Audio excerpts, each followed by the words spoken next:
मित्रों, शायद यह मेरी आवाज आज 6-7 मास के पश्चात सुन रहे हैं आप। यह आवाज भी प्रेरित है कल परसों के एक छोटे से 3 मिनट के वीडियो से, जो हमारी वीडियो एडिटर ने स्वयं लिख करके वीओ कर दिया और मुझे सुना दिया।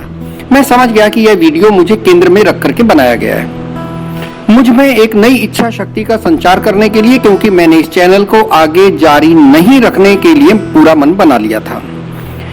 मैंने लगभग 6 मास पूर्व अपनी धर्मपत्नी के लगभग 2 मास तक अस्पताल में लंबी बीमारी के चलते लड़ाई लड़ते हुए सदा के लिए उसे मैंने खो दिया, और फिर इस 800 करोड़ की जनसंख्या के इस ग्रह पर नितांत अकेला रह गया, आर्थिक तथा मानसिक रूप से टूटे हुए। फिर मैं स्वयं की डिप्रेशन तथा शारीरिक बीमारियों से जूझने लगा। मेरे बेटा बेटियों संबंधी भी दिवंगत पत्नी के अंतिम संस्कार इत्यादि के पश्चात विदा हो गए, और मैं अपने जीवन की समस्त पूंजी से बनाए भवन में नितांत अकेला रह गया, अपने शारीरिक और मानसिक उत्पीड़न को झेलने। कमरों की 4 दीवारियों में रात दिन दीवारों, छतों तथा अन्य सामान को निहारते हुए अनमयस्क अपने जीवन से जूझते रहने के लिए, अंतिम जीवन से जूझते रहने के लिए। मात्र इतना ही नहीं था, इस नए जीवन में शुरुआत ही एक नए प्रकार के सेटअप से हुई, एक भयानक सच से कि वास्तव में व्यक्ति समाज में एक वस्तु है, एक ऑब्जेक्ट है।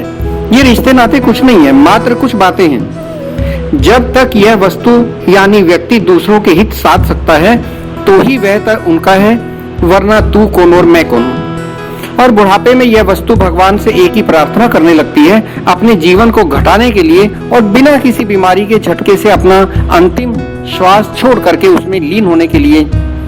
जो जीवन अब से पहले तक रंगीन दिखता था, अब वह जेड ब्लैक दिखता है। डर मौत से बिल्कुल नहीं लगता, डर लगता है बीमारियों से ग्रसित होकर के गलगल करके मरने से।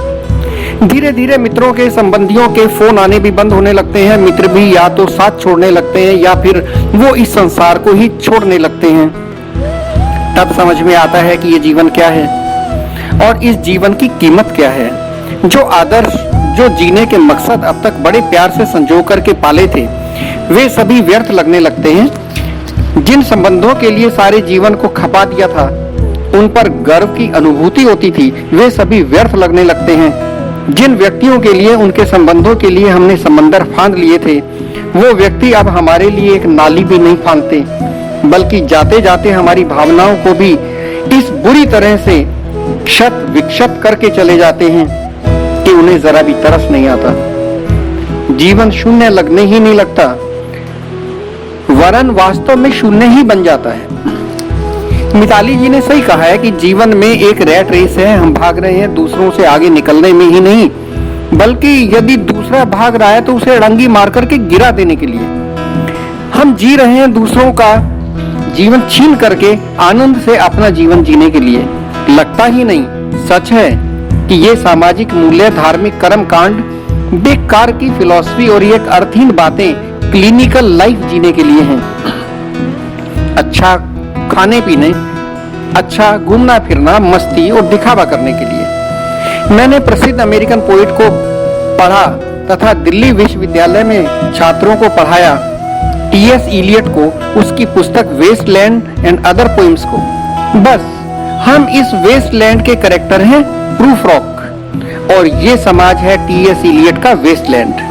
मैं फिर अपने उसी मकसद को पूरा करने के लिए, क्या मकसद, यानी लोगों को वेरिटी अर्थात सत्य से परिचित कराने के लिए फिर से लग जाऊं। मकसद कौन सा मकसद? सत्य का मकसद। कौन चाहता है सत्य को? किसे चाहिए सत्य? सबको चाहिए एंटरटेनमेंट, सबको चाहिए सेंसेशनल झूठी खबरें, सबको चाहिए चीप सेंसुअस वीडियोस, ग्लैमर। शायद इस चैनल की कंटेंट की मेरी चॉइस ही शुरू से ठीक नहीं थी। मैंने पुस्तकों, अखबारों, मीडिया तथा पता नहीं क्या क्या खंगाल मारा, अपनी रिसर्चेस की। मेरी सब्सक्राइब की लिस्ट सिर्फ 1200 पर आकर के टिक गई, और व्यूज भी कुछ 100 में आमतौर पर ही मैं देखता हूँ, कुछ में ही सिर्फ कुछ हजार गए हैं। लोगों ने रेलगाड़ियों के वीडियोस डाल दिए हैं, कुछ नहीं किया।